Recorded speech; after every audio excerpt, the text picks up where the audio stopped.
Bueno,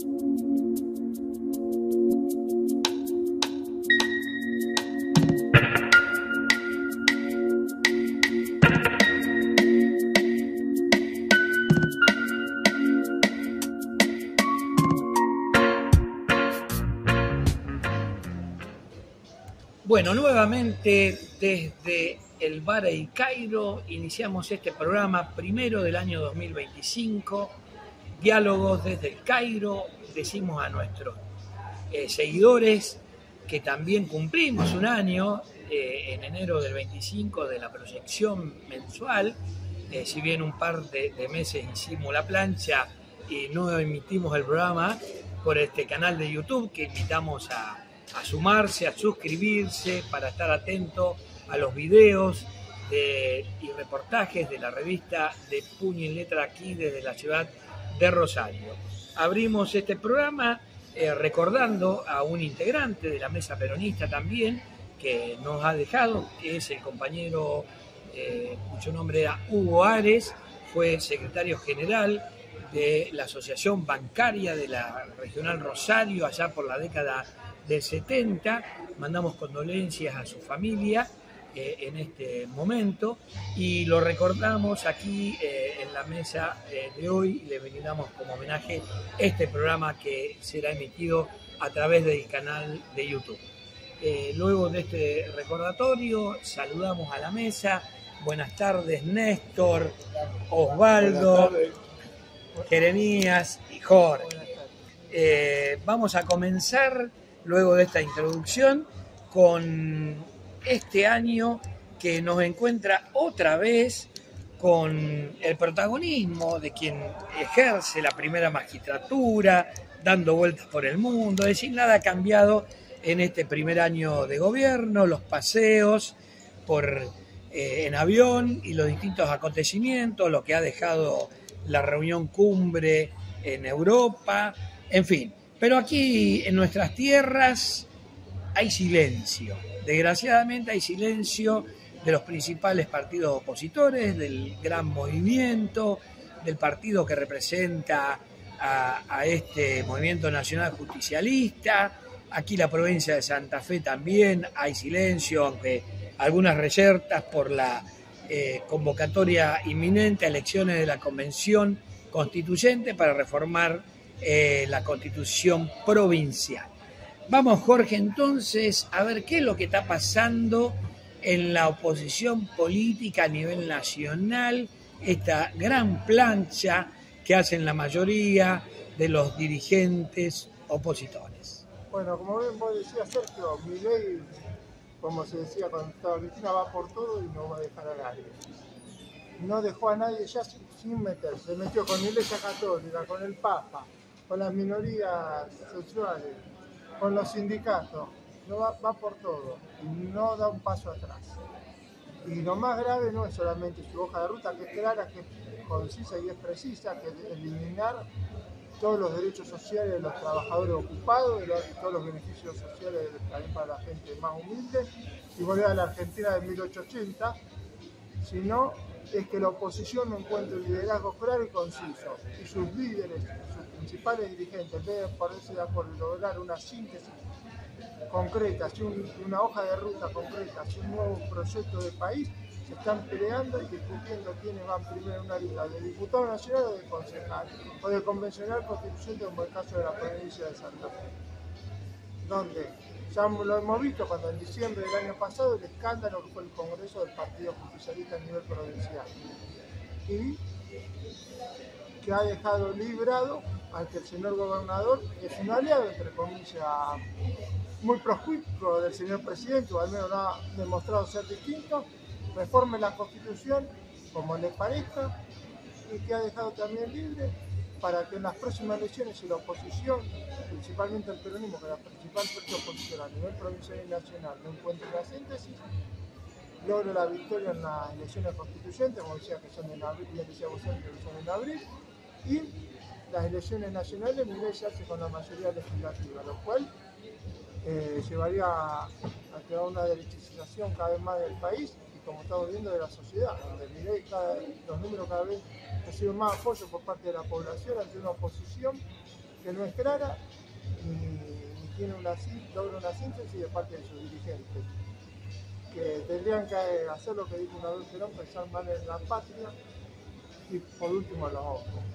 Bueno, hay una cosa muy grave también que está sucediendo en estos días, no sé si has visto alguno de los borradores, lo que los medios de comunicación nacionales han volcado, que es la nueva reforma laboral por parte de los legisladores oficialistas, en donde darían por tierra muchísimos derechos laborales, inclusive justamente van por todo, porque van por los derechos adquiridos para que no exista más.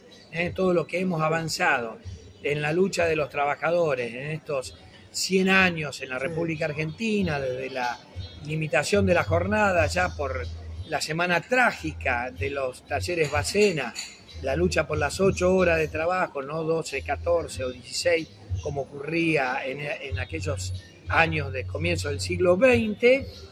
¿Qué podés decir al respecto? Mira, una de las cosas que por lo que estuve viendo van a tocar también habla del tema de las vacaciones. Pero los trabajadores se tomarían las vacaciones de acuerdo a su conveniencia, si a ellos les parecen, digamos. Todos sabemos cuando entra a trabajar, si no trabajo, tener un periodo de vacaciones de acuerdo a los años que está trabajando, pero tenés que tomar. En este caso lo dejarían abierto. También se está hablando del tema del aguinaldo. Había uno de los temas que ya se vino repitiendo cuando fue la ley de base, se dijo en su momento que también iban por eso. Son varios temas, también el tema de las relaciones laborales, los convenios colectivos de trabajo. Así es, achicar y que sean por empresa. Por empresa, el tema del sindicalismo, que muchas veces lo critican, pero acá tenemos un sindicalismo con sus contradicciones como te da todo, pero que sí es por sector y el sindicalismo fuerte por eso. Si lo hacen por empresa o en vez de existir 2 centrales como existen 3 centrales o 4 centrales, el obrero no, prácticamente se estaría como pasa en países vecinos, como por ejemplo en Chile, donde hay 4 o 5 centrales divididas ideológicamente y hay una que representa a los sectores empresariales. No logra nunca el movimiento obrero tener fuerza. Creo que quiere en realidad el presidente de la nación. Pero lo más preocupante, vuelvo a repetir, es la inacción de la dirigencia política opositora, que está discutiendo otra cosa y no se da cuenta que cada vez la sociedad y la democracia está en riesgo en la República Argentina. Bueno, gracias Jorge por tu intervención. Vamos a charlar ahora con Jeremías Siglio, que hay un tema previo, charlábamos a la emisión del programa, que es esto del tecnofeudalismo. Bueno, a ver si explicás un poquito, Jeremías, de qué se trata. El tecnofeudalismo era una teoría que se venía hablando a medida que las redes sociales y la internet se venía haciendo cada vez más y más masiva, pero que ahora, luego de la elección de Trump, de la imagen, una imagen bastante famosa en la asunción de Trump, cobró mucha fuerza. Y es, cuando uno ve la asunción de Trump, en la primera fila no vemos ni presidentes, ni gobernadores, ni figuras internacionales, ni millonarios del petróleo, de empresas, no. Vemos dueños de redes sociales, vemos dueños de aplicaciones. ¿Por qué pasa eso? Eso pasa porque ahora se piensa que estamos llegando a una nueva etapa del capitalismo, que es el tecnofeudalismo, donde la labor o la tierra, porque veamos, el señor feudal era el dueño de las tierras. Bueno, ahora eso se mueve a la nube o a la internet y estos señores feudales son los que controlan la internet y que condicionan las opiniones, o si vos querés trabajar o querés ganar dinero, sí o sí tenés que hacer las paces con estos señores y eso es lo que cambia un poco el paradigma. Hay muchos factores que alimentan estas hipótesis, como que gran parte del comercio en este momento se está virando a todo lo que es los negocios de internet. No podemos olvidar que hasta hace poco el 70% de los productos se ubicaban por Mercado Libre, o Amazon ya directamente era tan grande que si vos querías vender algo por internet tenías que recurrir a una de estas empresas, como podía ser Amazon, y Amazon tenía una cláusula en el contrato que vos, para vender en Amazon, tenías que dar cierta parte de la patente de tu producto. Entonces vos vendías en Amazon y a lo mejor 3 años después te enterabas de que Amazon hacía el mismo producto que vos hacías y después te sacaba del mercado. Como hay hecho con miles de productos, donde Amazon te saca la copia de tu producto, haciendo análisis de mercado, diciendo, bueno, vos inventaste un tope de puerta, alguna cosa así. Hacen un análisis dependiendo de cuánto flujo aparece en su propia aplicación, luego crean una copia y lo venden. Y así con muchas movidas económicas muy fuertes. Además de que en este momento se está pasando por una especie de guerra que está pasando con China, una especie de guerra fría, que se vio recrudecida por la inteligencia artificial. Veamos que lo primero que hizo Trump fue firmar juntó todas las empresas grandes de inteligencia artificial de Estados Unidos, Oracle, la empresa de ChatGPT, OpenAI y varias del sector, y les dijo, bueno, tienen un cheque en blanco de $100.000 millones, dentro de 5 años va a ser $5.000 millones por año, para que le ganen al mercado chino y tener la hegemonía de la inteligencia artificial, porque justamente es una amenaza a este nuevo orden que están creando por la Internet. Todo esto también se ve en la contraparte China, que China está creando modelos de superinteligencia artificial y los está regalando prácticamente, para intentar tumbar el mercado estadounidense y cambiar todo. Varios especialistas están hablando de que no hay una guerra tecnológica de estas magnitudes desde el plan Apolo. Estamos hablando de cheques en blanco por parte de megacorporaciones para megacorporaciones con tal de avanzar.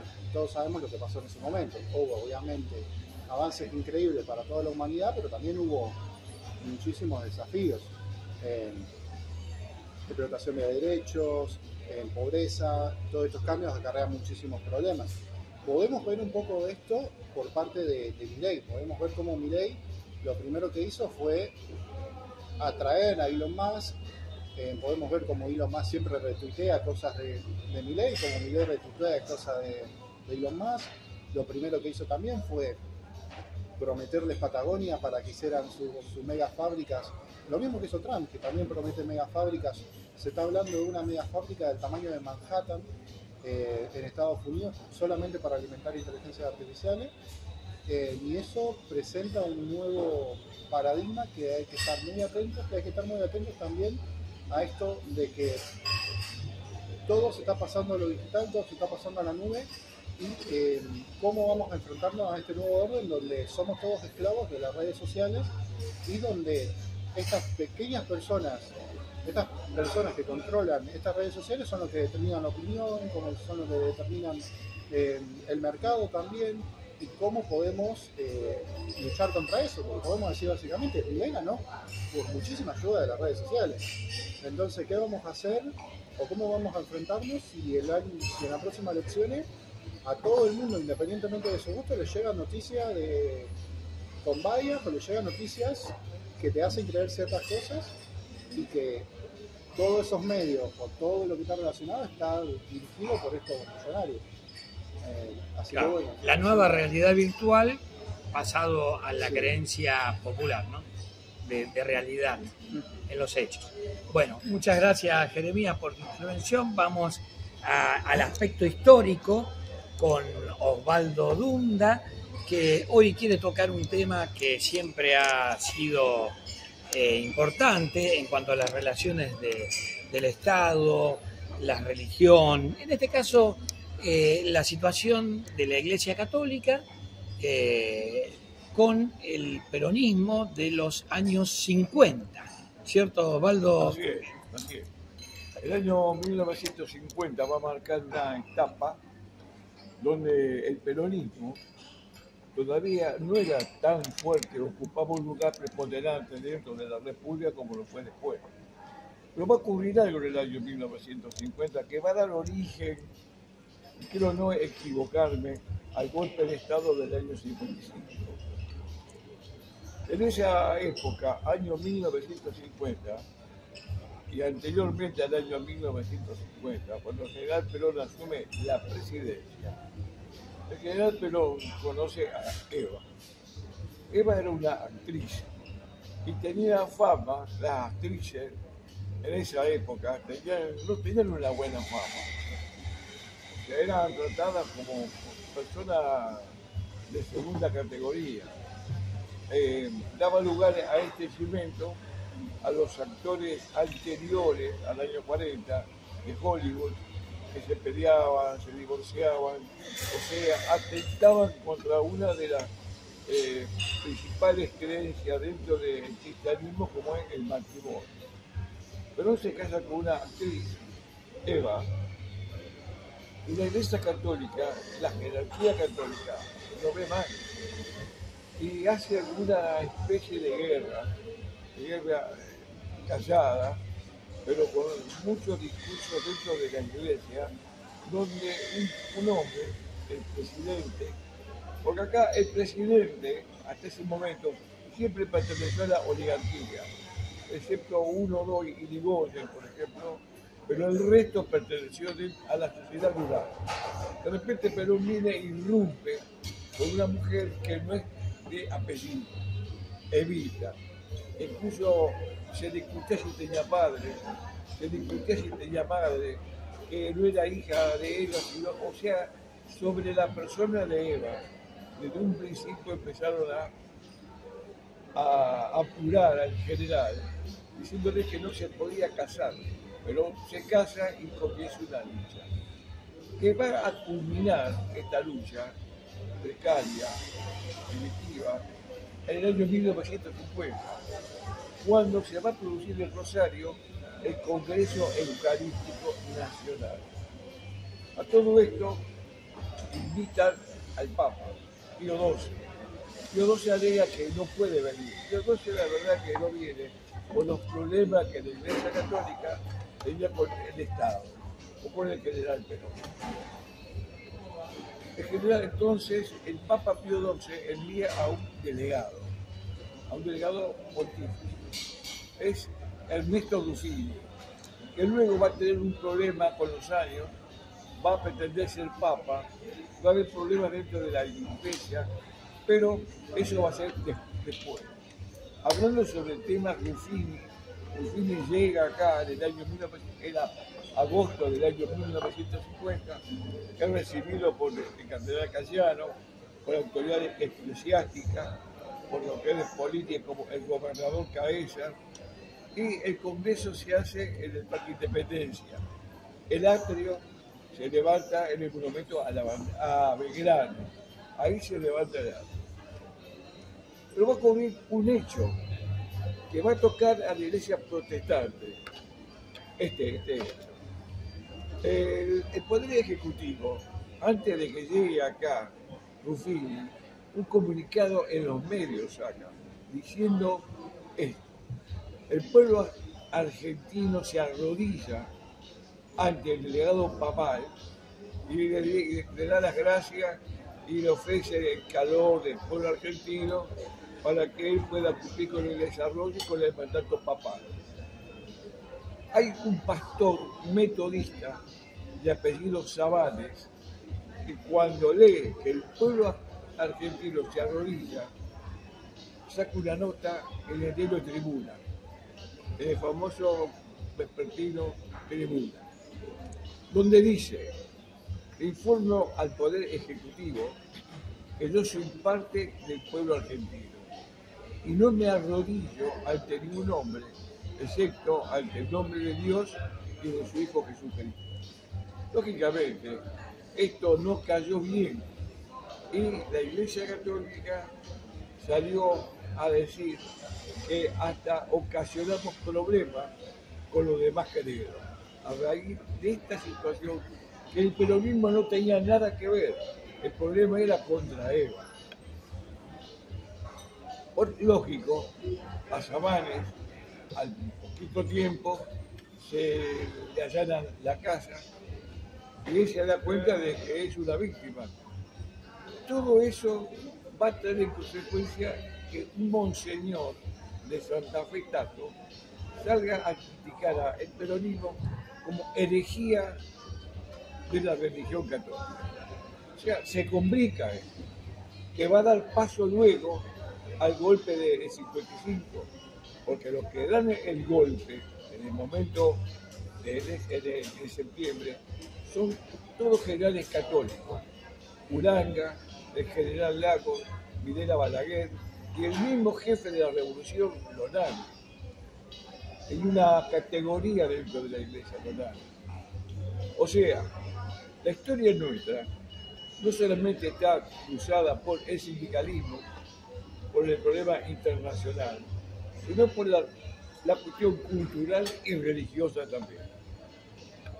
Bueno, muchas gracias Osvaldo por tu exposición, esta referencia histórica sobre las relaciones del poder político en nuestro país y religioso, ¿no?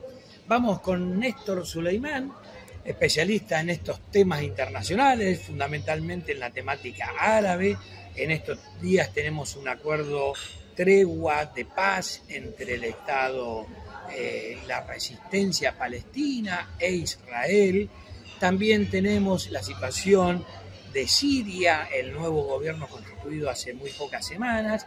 Y por último, la asunción de Donald Trump en los Estados Unidos de Norteamérica y sus posiciones políticas que ya el anterior compañero Jeremías ha expuesto en algunas de esas temáticas, ¿no? Néstor, ¿cómo está la situación internacional? Bueno, en una apretada síntesis, creo que el mundo ve este acuerdo como una verdadera victoria de la resistencia palestina.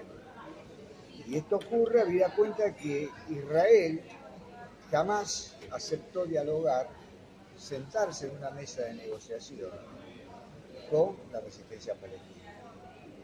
Desde la época de Golda Meir, cuando decía que los palestinos no existían, cuando le preguntaban sobre los palestinos, decían, ¿qué son los palestinos? ¿Dónde están? Salvo en un periodo importante que tiene que ver ya en el 90, en los años 90, 1991, cuando a partir de lo que fue la crisis del Golfo y la exigencia del gobierno iraquí de normalizar todas las cuestiones internacionales, la primera de todas, el tema palestino, bueno, podemos decir que a lo largo de 76 años de accionar del Estado de Israel, en realidad hubo muy pocas oportunidades donde hubo una aceptación al diálogo. Por eso decimos que en esta oportunidad y con el saldo que arrojó la tregua, la negociación, la entrega de más de 300 militantes de la resistencia, que estaban muchos de ellos con condenas de cadena perpetua, ha significado finalmente un triunfo de la resistencia, ¿no? Si tomamos estos hechos que históricamente han demostrado la intransigencia de Israel a sentarse a dialogar con los palestinos. Fíjate que aquel que pretendió sentarse y llegar a un acuerdo, en el caso de Rabin, bueno, los halcones del movimiento sionista terminaron con la vida de ese dirigente israelí, ¿no? Esto fue después de los acuerdos de Oslo y Madrid, cuando en realidad lo que se necesitaba era fijar la base de un Estado palestino independiente que, bueno, nunca pudo plasmarse. Y ahora, con esta situación, creo que lo importante es entender que es una tregua donde, de cumplirse, Israel debería abandonar Gaza, una Gaza que está totalmente destruida. Estamos haciendo referencia a una limpieza de los escombros que llevará más de una década. Es decir, más a eso un montículo de escombros en la región del Medio Oriente. Esto ha convertido a Israel a la franja de Gaza. Por otro lado, vos hablabas de Siria. En Siria hay que esperar que se normalice este gobierno revolucionario, que se junten todos los sectores y que como decíamos en un programa anterior, ¿no? Que no haya ninguna interferencia extranjera. Fundamentalmente, cuando hablamos de interferencia extranjera, estamos haciendo referencia a los turcos, ¿no? Los turcos que tienen su objetivo muy claro en Siria, tratando de influir en el nuevo gobierno a través de los grupos que conforman ese frente de agrupaciones que terminaron con la dinastía de Al-Assad en Siria. Y lo que hay que tener en cuenta es que Ahmed Shaher, este nuevo líder, ha planteado una serie de elementos, de temas en el programa que está llevando adelante, donde se tiene en cuenta todos los sectores de la comunidad siria. Esto es importante, no es un grupo determinista, fatalista que llega para imponer la Sharia o para llevar adelante un programa ultra islámico en la sociedad siria. Lo que hace el Líbano, bueno, se espera que Israel comience a retirarse del sur del Líbano. Israel ha pedido una prórroga de 60 días para estar afincado en el Líbano. Bueno, 60 días que quizás les sirva para algún tipo de estrategia que tenga que ver con generar un ambiente de inestabilidad en el Líbano, porque el pretexto de que Hezbollah está iniciando algunos ataques son solo pretextos. Lo que necesita hoy el Líbano es fundamentalmente que avance el ejército nacional libanés a ocupar las posiciones en el sur. Hezbollah ha cumplido hasta el momento lo pactado, pero sin embargo Israel, en su práctica que ya nos tiene acostumbrado, sigue ocupando el Líbano, pues así como ocupa el sur de Siria, ¿no? El Golán. Y en una actitud oportunista, cuando se ha dado el desalojo del gobierno de Gaza, aprovechó en esa embestida a ocupar gran parte del territorio del Golán, ¿no? En Siria. Vos me hablabas de Trump. Y bueno, la nueva asunción de Trump quizá marque algunas diferencias en lo que tiene que ver con la administración norteamericana, lo que tiene que ver con la posición de Washington en el Oriente Medio. Es una posición distinta a la de Biden. Por esto no queremos aplicar un grado de virtud, pero Trump ya lo está afirmando en su relato, en su discurso. No quiere ningún tipo de confrontación en el lugar, pretende retirar tropas de la región del Oriente Medio.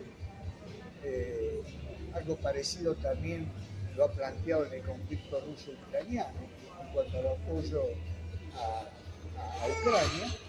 Y en lo que tiene que ver con Oriente Medio, seguramente el desalojo de las tropas norteamericanas, especialmente en Siria, puede llegar a generar algún ambiente de inseguridad a las fuerzas del Frente Democrático Sirio, a los kurdos, que están alineados al Partido Trabajador del Kurdistán, que son los enemigos número uno del gobierno de Erdogan. Es decir, el retiro de tropas de Estados Unidos de Siria puede llegar a significar una nueva situación conflictiva en la región de Siria. Con esto no quiero decir que es importante que las tropas de ocupación se queden en el territorio sirio, pero es una realidad, igual que la base de los rusos. Es decir, un territorio soberano implica libre de presencia extranjera, claro. Pero también hay que tener en cuenta que hay otros actores regionales que llevan a un estado de tensión en la región de Oriente Medio, como son el caso de Turquía e Irán. Lo correcto sería ninguna fuerza extranjera en territorio sirio. Lo que quiero decir es que el desalojo de los norteamericanos de Siria puede generar un nuevo conflicto en la región del sur de Assad. Bueno, Néstor, nos despedimos entonces con este análisis de política internacional. Hasta el próximo programa, entonces, aquí en Diálogos desde el Cairo.